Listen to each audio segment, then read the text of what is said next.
the past, the present, the future. Where will we be today on Time Talks with Jeanie? Hi, y'all. It's Jeanie back here with Time Talks with Jeanie.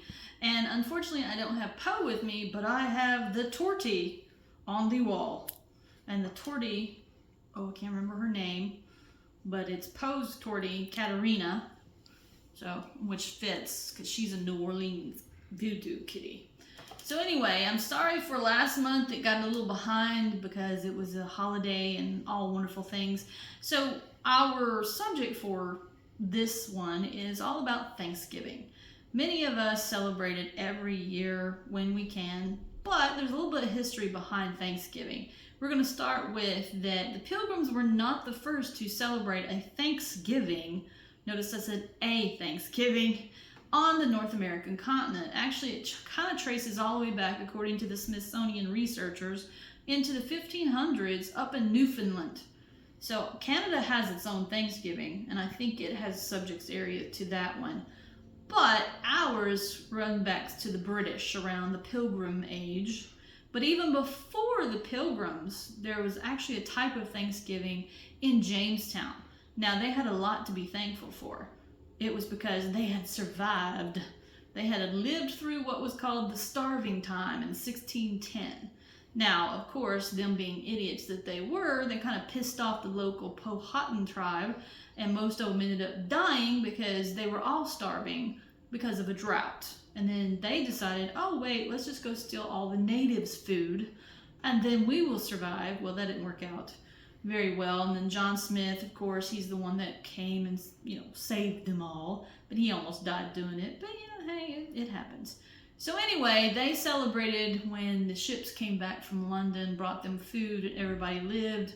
I won't say happily ever after because a lot of people died. But anyway, but the true Thanksgiving that we now celebrate kind of was a tradition that was started around with the presidents of the United States. Now notice I said presidents, because back after we won the American Revolution, George Washington said that we need at least one day a year.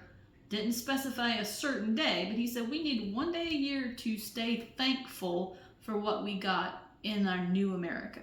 So every year, the president that came after him would celebrate one day. Now, sometimes it happened in April.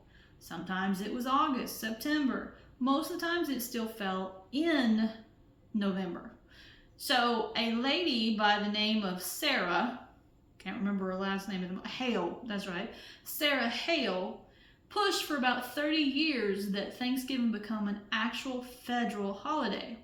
Well, our 16th president, good old Abraham Lincoln, who shares a birth year with our great guy Edgar Allan Poe of 1809, decided that with the celebration of, well, I don't know if you call it a celebration, but with the Gettysburg Memorial being put in place, that he decided to make Thanksgiving a federal holiday to be celebrated the fourth Thursday of every November. Not a specific date, just the fourth Thursday of every November. So America could remember not only what we had won with the American Revolution, but what we had to put back together after the Civil War.